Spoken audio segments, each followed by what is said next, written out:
오늘 3회상 24번째 시간입니다. 달려갈 교회가 있는 것이 축복이다. 달려갈 교회가 있는 것이 축복이다. 라는 제목으로 우리 하나님 말씀 함께 나누겠습니다. 우리가 살다 보면 업 앤 다운이 있습니다. 잘 될 때가 있습니다. 잘 풀릴 때가 있습니다. 그런데 항상 그렇지만은 않습니다. 또 내리막길도 있습니다. 계속 내리막길만 있느냐? 다시 또 올라갈 때도 있습니다. 그래서 인생은 그런 업 앤 다운, 그런 기복이라고 그러죠. 그게 늘 있습니다. 어떠한 인생도 계속해서 좋지만은 않아요. 어떠한 인생도 늘 죽으라는 법은 없습니다. 또 살다 보면 올라갔다가 내려갔다, 또 한참 올라가다가 또 곤두박질 치기도 하고, 그게 늘 뒤섞여 살아갑니다. 인생이라는 것이 기복이라고 그러죠. 늘 그렇습니다. 누구에게나 그렇습니다. 좋을 때가 있으면 나쁠 때가 또 있어요. 나쁠 때가 있으면 다시 또 좋아지기도 합니다. 잘 풀려요. 야, 오늘만 갔더라. 근데 그게 그렇게 길지 않습니다. 다시 또 막힐 때가 있고 또 여러 어려움이 있습니다. 우리 건강도 그렇지 않습니까? 건강할 때가 있어요. 그런데 또 어느 순간에 그 건강이 꺾일 때가 있습니다.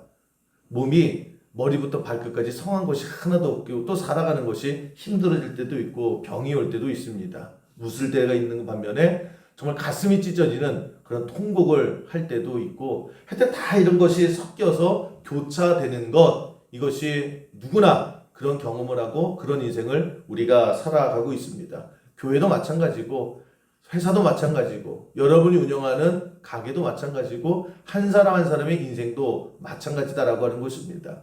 그런 시각에서 우리가 사무엘상을 지금 살피고 있는데, 사무엘상 18장까지 우리가 이제 왔습니다.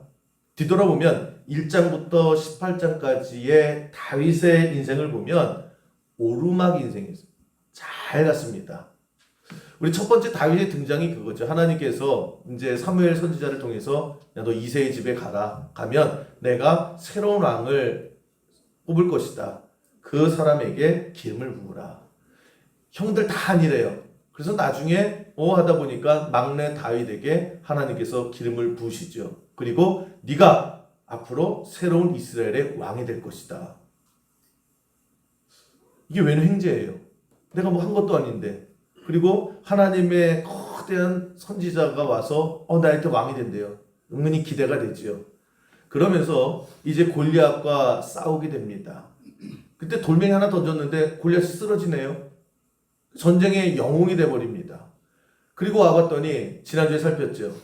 사울은 천천히요, 다윗은 만만히로다. 뭐 유행가까지 만들어서요, 자기를 확 띄워줍니다. 그러면서 온통 이스라엘 사람들이 다 자기를 연예인 취급하는 거예요. 영웅 취급을 합니다. 얼마나 인생이 사무엘이 온 것부터 그 다윗은 만만히로다 여기까지요, 그냥 쭉쭉 올라갑니다. 그런데 그렇게 해서 계속 올라갈 것 같지요.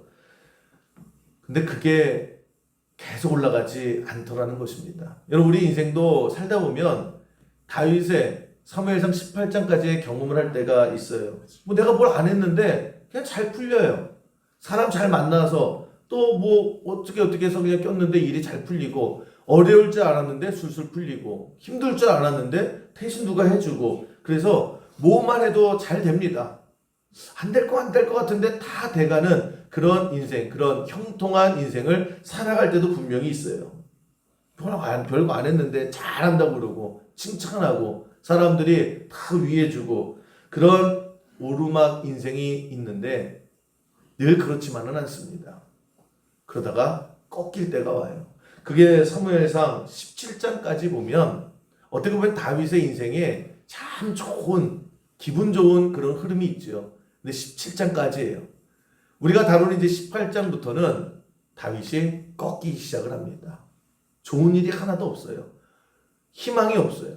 하나하나가 다 어렵게 된다라고 하는 것입니다. 그 시작이 뭐냐? 사울은 천천히요, 다윗은 만만이다. 이 얘기를 듣고 사울이 빈정상하지요. 처음엔 빈정상하는 걸로 끝나요. 근데 그게 시기가 되고 그게 질투가 되고 사람이 미워지기 시작하면 점점점 안에 미움이 점점 커지죠. 그래서 어떻게 해요? 사울이 이제 다윗을 죽이려고 합니다. 그래서 주목하더라 그랬죠. 눈초리가 달라진 거예요. 하나부터 열까지 다 트집 잡는 겁니다. 그러면서 그 사울의 마음속에 분노와 질투와 시기가 커지면서 점점 미치광이가 되잖아요. 그래서 18장 후반절에 보면 이 다윗이 있는데 창을 던집니다. 근데 그게 여러분 그냥 승질나서 그냥 접시 던지는 수준이 아니라 정조준에서 정말 다윗을 죽이려고 창을 던진 거예요. 아슬아슬하게 살아남습니다. 그게 한 번이 아니라 두 번 계속 반복되는 거예요. 다윗이 느낌적으로 알죠. 야, 이거는 겁주려고 하는 것이 아니라 정말 저 칼로 저 창으로 나를 죽이려고 하는구나 라고 하면서 위기감을 느끼기 시작을 합니다. 그러면서 상황은 점점 더 나빠져요. 그래서 사울이 다윗을 끔찍하게 싫어하는 겁니다. 그래서 꼴 보기 싫어해요. 그래서 다윗이 사람들의 호응과 또 골리앗을 무너뜨린 다음에 한순간에 군대 장관의 자리까지 오릅니다. 군대의 최고 지위까지 올라가게 됐어요. 얼마나 빠른 성공입니까? 그런데 저거 잘해서 내려보내. 그러면서 어떻게 해요? 한 대대장 정도로 강득을 시켜버립니다. 그리고 또 모자라서 자 저기 시골로 보내버려. 그게 열왕기상 18장 13절에 나오는데 상황이 점점 이렇게 되는 거예요. 사울이 그를 자기 곁에서 떠나게 하고 그를 천부장으로 삼음해 군대 장관 별 4개짜리를요 갑자기 소령 정도로 만들어버리는 겁니다. 강득이죠. 그리고 저기 시골로 내쫓는 거예요. 거기다가 19장에 가보면 이제 사울이 자기 딸을 다윗에게 주거든요. 그러니까 그 다윗의 장인이 사울이었습니다. 근데 미갈도 다시 뺏어와요. 야, 더 이상 쟤랑 살지 마. 내가 쟤 죽일 거거든. 그러니까 너 살지 마. 그리고 다시 데리고 와요. 이혼당합니다. 근데 중요한 건 뭐냐면 사람들이 그거를 가만히 보니까 분위기가 이상한 거예요. 야, 사울은 천천히고 다윗은 만만이고 야, 다윗 진짜 대단하다 하다가 민심이 웅성웅성하기 시작을 합니다. 야, 쫓겨났대. 야, 저 강등당했대. 야, 이혼도 당했대. 야, 저거 죽을 뻔했대. 야, 다윗 근처에 가지 마. 그러면서 어떻게 해요? 사람의 인심이 그렇습니다. 한 사람 한 사람씩 등 돌리기 시작을 해요. 가까웠던 친구들, 그 칭찬했던 사람들, 동료라고 했던 사람들, 사울 눈치를 보면서 야, 불똥이 날 때도 틀려. 그러면서 점점 멀어져요. 그러다 보니까 민심 자체가 다 등을 돌리게 됩니다. 싸늘해지는 거예요. 그러면서 거기에 사울은 더 힘을 얻죠. 그렇지, 이거지. 그래, 니네들이 이제 쟤 다윗 버려야 돼 라고 하면서 본격적으로 사울이 다윗을 이제 부담 없이 죽이려고 합니다. 그 전에 살짝 부담도 있었거든요. 왜? 사람들이 다윗을 막 칭찬하니까. 근데 다윗을 버리는 게 몸으로 느껴지는 거예요. 쟤 이제 죽여도 되겠구나 라고 하면서 본격적으로 사울이 미치광이처럼 다윗을 죽이려고 합니다. 그게 얼마 안 걸렸어요. 그 어린 나이에 군대 장관까지 오르고 다윗은 만만이다, 슈퍼스타다, 4, 5 가는 데마다 박수 쳐줬던 그 모든 오르막이요 한순간에 꼬꾸라지기 시작을 합니다. 한순간에요 아는 체 하는 사람도 없어요. 그러면서 다 무너지게 와르르르 자기의 삶이 무너지는 그런 위기를 다윗이 18장부터 느끼기 시작을 합니다. 근데 이게 다윗의 이야기가 아니라 여러분 이게 우리 살아가는 우리의 이야기. 그래서 우리가 이 다윗의 심정을 쉽게 이해하고 감정이입되는 거예요. 그치? 나도 마냥 잘 될 줄 알았고 나도 마냥 건강할 줄 알았고 나도 마냥 칭찬받을 줄 알았는데 한번 꺾이기 시작을 하니까요. 일단 경제적으로 어려워지기 시작을 해요. 사람들이 하나씩 떠나요. 이제 누구도 주목해주지 않아요. 조금 좀 핀다 싶었더니 와르르 무너지고 기시가 올라가서 이제 좀 살까 그랬더니 또 무너지고 우리가 살면서 이런 경우가 너무나 많이 있습니다. 여러분 우리가 성경을 통해서 다윗도 그랬다라는 거예요. 참 힘들어졌다라고 하는 것입니다. 문제가 복합적으로 와요. 여러분 항상 그렇지 않습니까? 어려움이 올 때요. 무너지기 시작할 때는요. 동시다발적으로 와요. 개인의 문제가 오고 가정의 문제가 오고 건강의 문제가 오고 사회적인 문제가 오고 국가적인 문제가 오고 그러면서 문제 종합 세트가 돼서 이거는 어떻게 감당할 수가 없는 거예요. 다윗이 점점 더 어려워집니다. 나중에 도망자가 되고 이스라엘의 모든 사람들이 이제는 다윗을 신고하는 못 살아요. 수많은 어려움을 겪게 되는데 그게 인생이라는 거예요. 내 인생이 그렇게 끝나면 우리 어떻게 살아갑니까? 야, 좋다가 저렇게 망하는구나.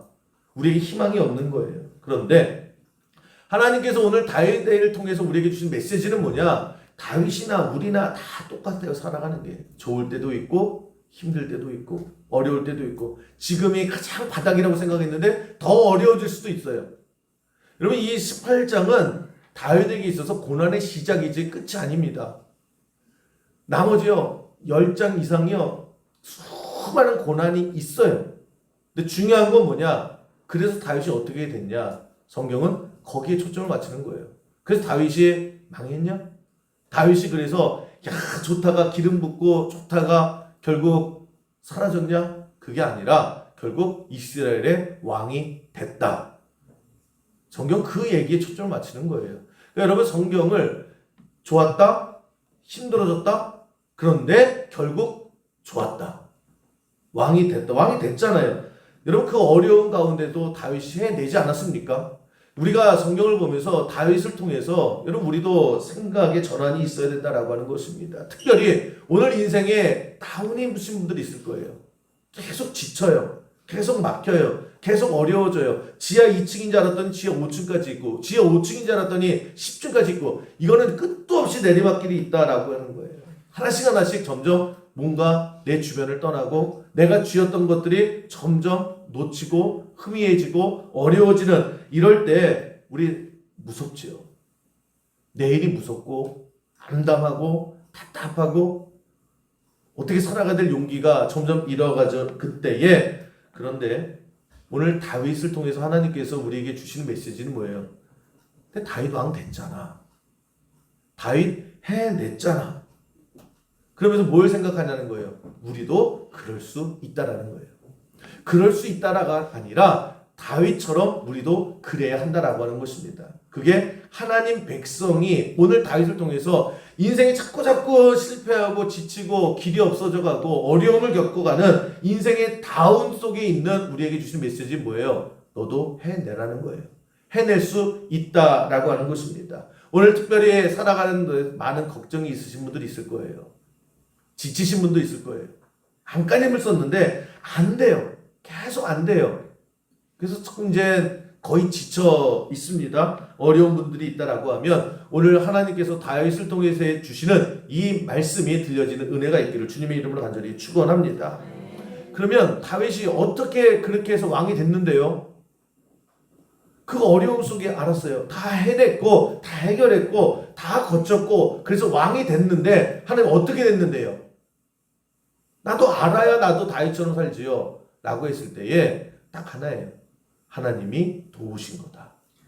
하나님이 주신 거다. 그게 우리의 희망이 되는 거예요. 야 다윗 얼마나 공부 열심히 했는지 알아?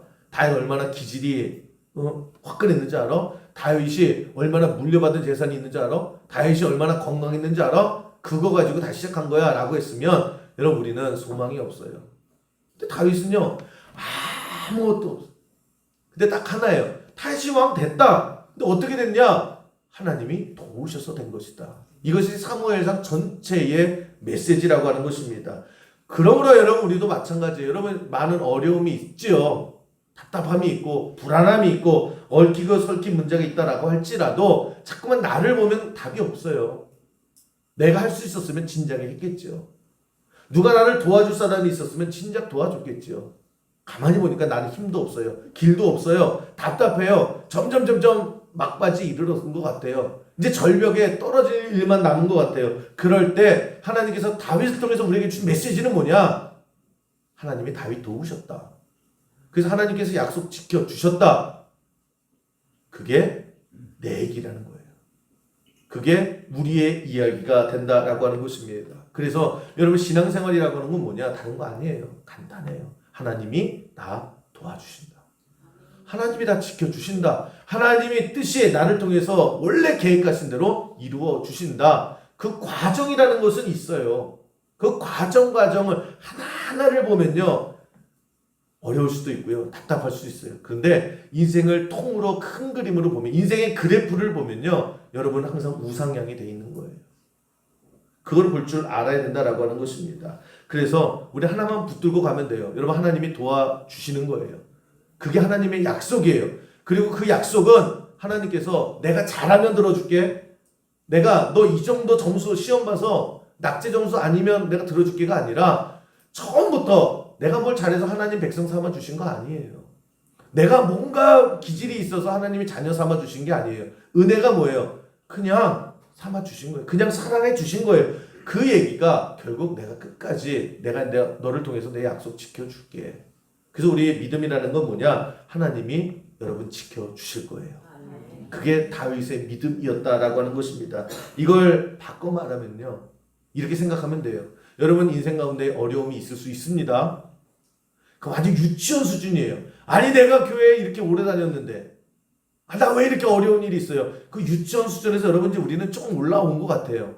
우리 성도님들 보면 이제 그 정도 가지고 막 흔들리시는 분은 없는 것 같아요. 얼마나 감사한지 몰라요. 근데 인생을 살다 보면 어려워질 때가 있습니다. 정말 어려우며 막 밀어닥쳐요. 그냥 쓰나미처럼 겁 되게 주면서 확 달려듭니다. 근데 이게 끊임없이요, 계속해서 어렵고 계속해서 힘들고, 그래서 우리가 지쳐요. 우리가 넘어져요. 그럴 때 우리가 뭘 해야 됩니까? 하나님께서 기대하시는 게 뭐예요? 딱 하나예요. 이 지경에 여전히 너 나 믿냐? 그거 보고 싶으신 거예요. 왜? 하나님이 약속하셨거든요. 샘플도 많이 보여주셨거든요. 참 어려운 일들 많았잖아요.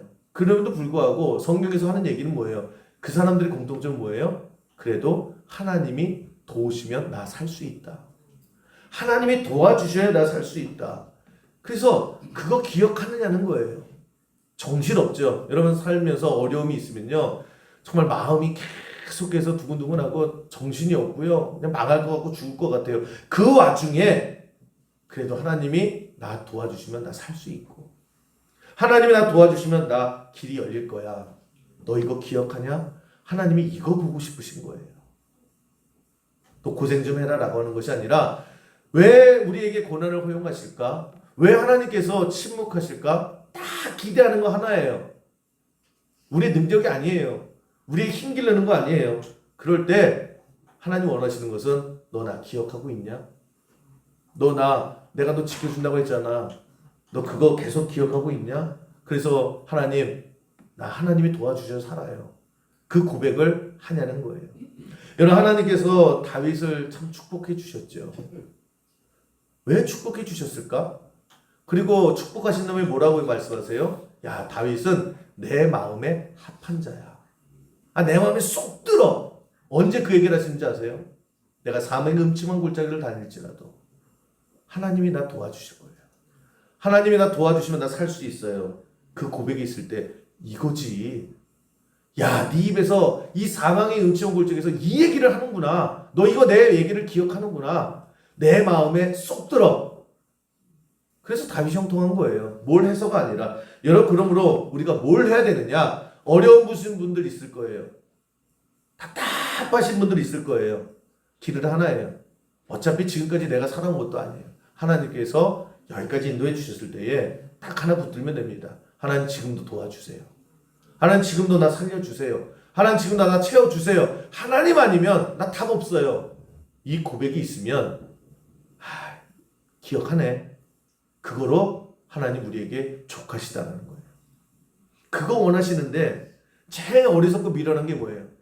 이딴 게 다 있어. 내가 예수를 얼마나 믿었는데, 내가 교회를 얼마나 다녔는데, 내가 교회를 해서 한 게 얼만데, 내가 왜 이렇게 망해야 되는데, 내가 왜 이렇게 힘들어야 되는데, 하나님이 있기는 있는 거야. 참 지금까지 쌓은 공든탑이요, 내 입술을 통해서 다 허물어지는 거예요. 한 끗 차이라는 게 있잖아요. 여러분, 지금이 가장 중요한 시기라고 생각을 합니다. 우리 성도님들 한 분 한 분 어려운 분들 있고요, 기로의 성문도 있을 거예요. 그럴 때 우리가 다윗처럼 살아가는 하나님 마음에 합한 그런 신앙의 고백이 있는 우리 모든 수요교회 성도 되기를 주님의 이름으로 간절히 축원합니다. 그래서 다윗이 점점 벼랑 끝으로 모이거든요. 야, 이거 이러다가 죽겠구나 라고 하면서 도망쳐요. 사무엘상 18장부터 그냥 확 기운이 기울면서 19장에 다윗이 이제 본격적으로 도망치는 이야기입니다. 근데 첫 번째 도망을 어디로 가느냐? 라마 나옳이라는 곳으로 도망쳤다. 오늘 그게 19장의 전체 내용인데 쉽게 말하면 그거예요. 다윗이 그래서 야 이대로 죽겠다라고 해서 도망쳤거든요. 어디로 도망쳤느냐? 사무엘이 있는 성전으로 갔다. 그 얘기하고 있는 거거든요. 거기에 엎드려서 하나님 앞에 교회 가서 하나님 나 죽을 것 같아요.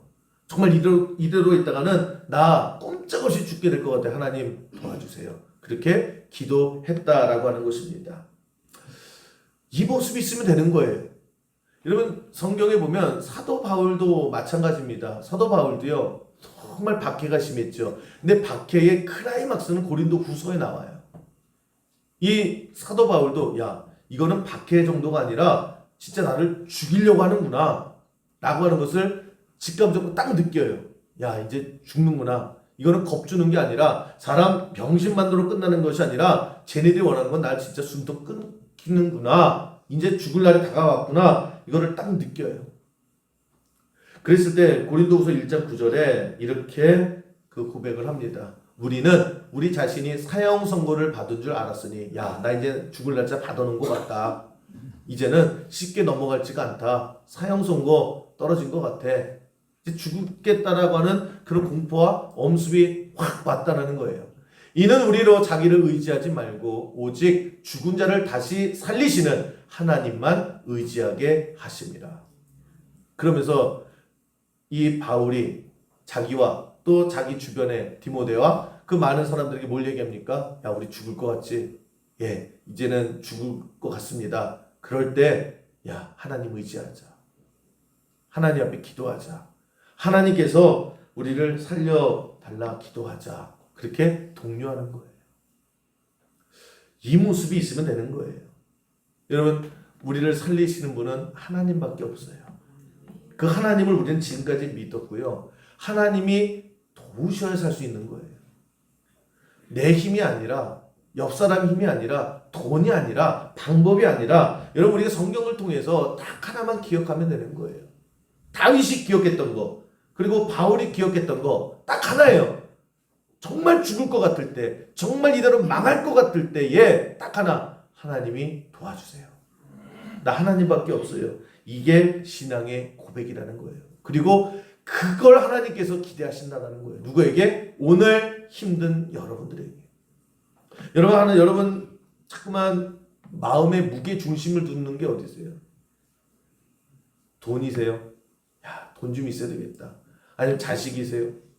아니면 관계, 직장, 사업, 그냥 이게 뚫리면 되는데, 이게 열리면 되는데, 이게 누가 도와주면 되는데, 자꾸 하나님 말고 다른 것에 마음 가는 것, 다른 것 의지하는 것, 다른 것에 기대하는 것, 끝까지 여러분 마음에 눈을 못 떼게 하는 마지막 신라 같은 희망, 그거 내려놓고요.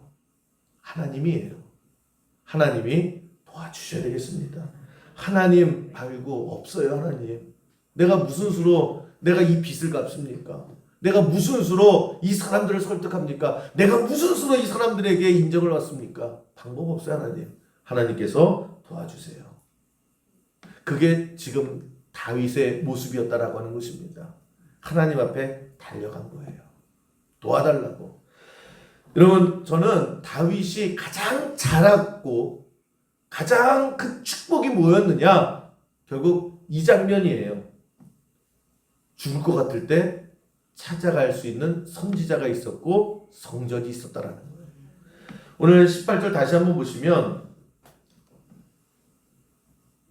18절이요. 19장 18절 말씀을 다시 한번 보시면 다윗이 도망가서 라마로 가서 사무엘에게로 나아가서 사울이 자기에게 행한 일을 다 전하였고 다윗과 사무엘이 나요스로 가서 살았더라. 뭘 한 거예요? 사무엘을 갔다는 거예요. 사무엘이 어디 있어요? 제사장이잖아요. 성전에 있은 거예요. 근데 저 과정을 보면요. 다윗이 문제가 있을 때 결론은 제일 먼저 생각난 것이 어디예요? 사무엘이고 사무엘이는 성전을 갔다라고 하는 거예요. 그래서 풀린 거예요. 어떻게 해요? 가서 하나님 살려주세요. 하나님 도와주세요. 여러분 이게 쉬운 것 같지요? 당연한 것 같지요? 그런데 한번 이렇게 생각해 보면 됩니다. 사람에게 본능이라는 게 있어요. 본능. 그러니까 마음이고 머리고 다 필요 없어요. 그냥 몸이 글로 가는 거예요. 그게 본능이거든요. 이게 예를 들면 그겁니다. 어린 아이들 시키지 않아도 갑자기 무서운 일 있으면 뭐라 그래요? 엄마 그러죠. 또 가끔 가다가 저는 아빠 그러는데요. 그러신 분도 있는데 대부분은 엄마 그래요. 그냥 뭐 무서운 일 있을 때 엄마 그래요. 그건 누가 유치원 때 야 너 어려운 일 있을 때 무조건 따라해봐. 엄마 소리 질러야 된다. 그렇게 가르쳐주지 않아도요. 사람 본능이요. 그냥 엄마 그래요. 그렇게 되어 있습니다. 그래서 사람 본능이에요. 나이 들면 엄마 안 그러잖아요. 나이 들어서 어려움이 있을 때에 그래서 엄마 같은 곳이 어디예요? 그게 고향이라는 거예요. 내가 사는 익숙한 곳. 내가 살아왔던 것. 그래서 사람이 뭐 나이 들고 위기에 처하고 좀 약해지면 고향 찾게 되는 게 본능이에요. 그 고향 회귀 본능이라는 게 있습니다. 동물들도 다 마찬가지고요. 사람도 다 마찬가지라는 거예요. 사람이 어려우면 내 마음 편한 곳. 그게 고향이잖아요. 내가 잘한 것, 내가 훤히 잘 아는 것. 그래서 어려움이 있을 때 사람이 글로 가게 되어 있습니다. 다윗 같은 경우 자기 고향으로 가는 거죠. 그게 유다잖아요. 글로 가게 되어져 있습니다. 근데 거기 안 가고 정반대에 있는 성전을 갔다라는 거예요. 성경은 지금 그걸 설명하고 있거든요. 여러분 경찰들을 보면 사람들 잘 잡아내잖아요. 수배범이고 도망간 사람들 다 잡아내는데 그게 그렇게 어렵지 않다 경찰들은 그렇게 얘기를 해요. 왜냐하면 도망가잖아요. 그러면 처음에 어딜 갔느냐 고향 아니면 잘한 곳 아니면 활동했던 것. 그러니까 얘기를 생각하는 거예요. 이 범인이 도망쳤어? 그러면 어디가 제일 편할까? 거기부터 잠복한답니다. 그러면 영락없이 글로 온대요. 그럼 우리가 생각하잖아요. 아니 거기 뻔히 가면은 경찰들이 있을 텐데 왜 가? 거기 안 가면 못 버틴대요. 내가 도망 다니는데 낯선 곳에 가면요 사람 미쳐버린답니다. 그래서 이 불안한 마음에 내가 아는 곳, 내가 골목골목 알고 내가 마음 편한 곳으로 가게 되어 있대요. 알면서도. 그래서 잡힌다 이렇게 얘기를 합니다. 왜? 사람이 본능을 이기는 게 그렇게 힘들대요. 제가 그 얘기를 들으면서 여러분 제가 만약에 이제 도망자예요. 여러분들이 경찰이에요. 저 어디서 찾을래? 제가 도망갔어요. 어디로 도망갈까요? 그죠? 일단 저는 막 도망가야 될 거면 일단 교회로 올 거예요. 근데 교회로 오면 저도 이제 머리가 있으니까 생각이 야 교회 수영교 목사면 일단 여기부터 쳐들어올 거 아니에요. 그러면 이제 그 다음에 어디 가요? 만수동 쪽으로 이렇게 막 다니겠죠? 만수동 쪽에 걸릴 것 같아요. 그러면 제가 그렇게 차량 운행했던 곳들 연수동 막 이런 데 가고 영종도도 갈게요 제가. 근데 경찰들이 알 거 아니에요. 차량 운행 어디 했어? 영종도까지 갈 거예요. 이종호 목사님 밭까지 아마 제가 거기 경찰들이 거기 숨어 있을 거예요. 그럼 제가 가면 돼요 안 돼요? 돼요? 잡혀요 그냥? 시원하게 잡혀요? 그러면 네? 행성도 가 있겠죠. 왜 안 갔겠습니까? 고구마 밭에 가서 기다리고 있겠죠. 그러면 저는 거기 다 못 갈, 행성도 못 갈 것 같고 다 못 갈 것 같아요. 어딘가 제가 도망가야 된다 그러면 저는 기도원으로 갈 것 같아요. 그나마. 그럼 경찰들도 알겠죠. 구용준 목사 그 예전에 잘 갔던 기도원 어디야? 대한수도원 뭐 이런 데 있거든요. 가서 잡힐 거예요. 제가 가서 잡힐 거예요. 왜냐하면 거기 아니면 제가 불안해서 딴 데를 못 가는 거예요. 그게 본능이에요. 사람이라고 하는 본능이 그렇습니다. 본능대로 움직이는 거예요. 안 그럴래도 몸이 그렇게 가요. 그래야 숨을 쉴 수 있으니까. 근데 신창원 있죠. 탈옥수. 신창원이 대단한 이유가 뭐냐? 나중에 자기 스스로 잡혀버린 겁니다. 2년 반 도망치다가 나 이제 지쳤어. 그리고 그냥 마지막에는요. 그냥 순순히 잡혀버린 거예요. 마음만 먹었으면 더 도망갈 수 있을 것이다 이렇게 생각을 하는데 나중에 잠깐 인터뷰를 했는데 뭐라고 얘기했느냐. 어떻게 그렇게 잘 도망갔어요? 그랬더니 딱 하나예요. 내 본능에 역행했다는 거예요. 그러니까 자기는 어디 가서 숨고 싶고 어디 가면 편한데 야 그러면 거기 꼼짝없이 잡혀. 그래서 어디로 갔대요? 가면 늘 불안한 곳, 가면 늘 불편한 곳, 낯선 곳. 이게 본능은 거기 가지 말라고 하거든요. 근데 일부러 불편한 곳을 찾아갔대요. 일부러 힘든 곳을 찾아갔대요. 가니까 경찰도 거긴 없더라는 거예요. 그래서 대단한 그 본능을 이겼다라고 하는 건 대단한 사람입니다. 다윗을 보면 다윗도 가만히 보니까 이거 꼼짝없이 죽게 생긴 거예요. 그래서 도망갔는데 처음에부터 성전 간 거 아니에요. 처음부터 자기의 발걸음 어떻게 해요? 자기 고향 유다를 향해서 정신없이 뛰어갔습니다. 계속해서 뛰어간 거예요. 그러다가 예루살렘 북쪽 지역에 가보면 노바라는 곳이 있거든요. 거길 지나가다가 문득 다윗이 딱 멈춰서는 거예요. 내가 지금 어디 가지? 자기가 편한 것, 자기가 자랐던 유다를 향해서 가고 있더라는 거예요. 그럼 생각하는 겁니다. 내가 유다로 가서 뭐 할 건데? 그러면서 스스로 얘기하는 거예요. 야, 정신 차려. 너 지금 거기 가면 뭐 할 건데? 거기서 숨으면서 뭐가 났는데? 그래서 네가 지금 갈 곳이 어디야? 라고 하면서 발길을 돌려요. 정반대의 길로 갑니다. 그게 사무엘에 있던 성전을 향해서 달려간 거예요. 그리고 가서 뭐예요? 하나님, 나 살려주세요.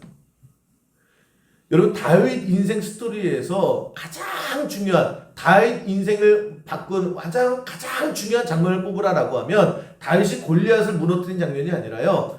자기 고향을 본능적으로 닫아가 틀은 거예요. 어디로? 사무엘이 있는 성전을 향해서 방향을 틀은 이 장면이 다윗의 인생을 완전히 바꿔놓았다라고 하는 것입니다. 이때부터 하나님과 동행하는, 이때부터 담대한 삶을 살아가게 되고 다윗의 스토리가 여기서부터 만들어지게 되는 것을 볼 수가 있습니다. 그럼 우리는 어떻게 해야 돼요? 여러분, 우리도 본능은 자꾸 돈 있는 곳으로 가요. 자꾸 힘 있는 사람에게로 달려가요. 자꾸 고향으로 달려가요. 그런데 그것을 방향을 바꾸는 거예요. 어디로요? 하나님에게. 하나님을 향한 성전을 향해서 달려나가는 거예요. 성전을 향해서 갔다는 건 뭐예요? 하나님을 향해서 간 거예요. 하나님 도와주세요. 하나님 살려주세요. 하나님 풀어주세요. 하나님 나 좀 안아주세요. 나 좀 지켜주세요. 하나님이 원하시는 것은, 하나님이 나에게 오늘도 기대하시는 것은 그 모습이다라고 하는 것입니다. 오늘도 여러분 어려운 분들이 있을 거예요. 어려울 수 있어요. 힘들 수 있는 거예요. 아플 수도 있고요. 계속해서 일이 좌절될 수도 있는 거고요. 인생이 내 마음대로 사라지지 않을 수도 있어요. 그 어려움 때문에 내가 지금 어디로 달려가는 거예요. 이게 여러분 인생 가운데에 완전히 방향을 틀어주고요. 그래서 고난이라고 하는 거 바울이 그렇게 얘기하지 않습니까? 고난이 오히려 기회가 되더라. 왜요? 그때에 방향 트는 거예요. 그때 성전을 향해서 달려나가는 것입니다. 그래서 어떻게 보면 여러분 당장 달려갈 교회가 있는 사람은 이 사람보다 안전한 사람은 없어요. 당장 달려갈 교회가 있다라고 하는 거 하나님께서 주신 가장 큰 복이다라고 하는 것입니다.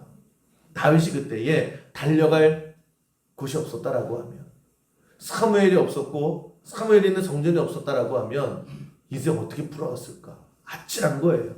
여러분, 그런 의미에서 정말 무슨 일이 있어도 그냥 교회 달려가는 거예요. 달려가서 할 거 없는 거예요. 그냥 하나님 나 살려주셔야 되겠어요.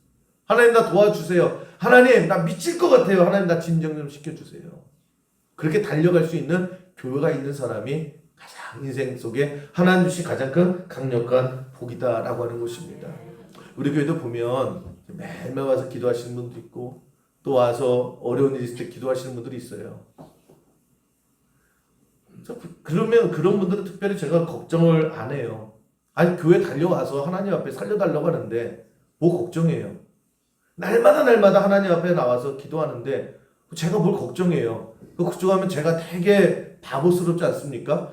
성도님들은 막 달려오는 거예요. 교회 와서 하나님 살려주세요. 다윗처럼 와서 큰 성전에서 하나님 앞에 붙들고 하나님의 도우심을 기억하고 있는데 저는 그 모습을 보고 막 무서워해요.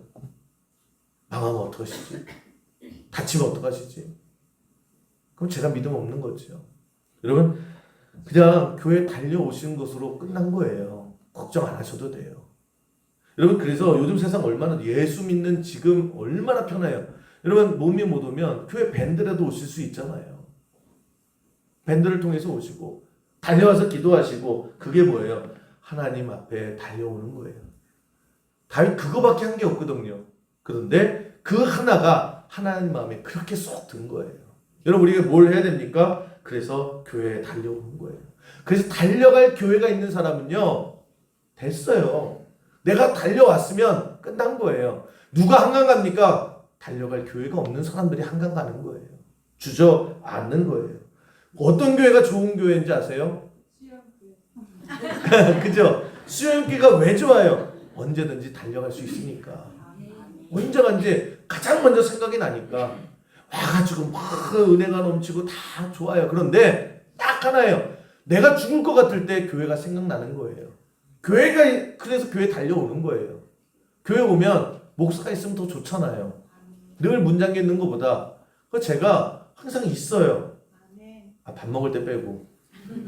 근데 늘 있으려고 하는 게 여러분 어떻게 보면 쉬운데 어떻게 보면 또 안 쉬워요. 그런데 저는 늘 마음속에 교회가 누구라도 있으면 좋겠는 거예요. 교회 올 때 그냥 놀러 오시는 분 없어요. 힘들어서 오시는 거예요. 그럴 때 그냥 교회 항상 목사 차가 있고 목사가 있든 그게 하루 이틀 갖고 안 되고요. 10년 이상 쌓여야 교회 가면 목사님이 계시다. 없을 수도 있지만 그러나 그런 마음이 있는 거예요. 그래서 여러분 인생 가운데에 달려갈 교회가 있는 것 이거보다 큰 축복이 없어요. 그 축복을 누리시면 돼요. 그리고 여러분이 달려왔으면 된 거예요.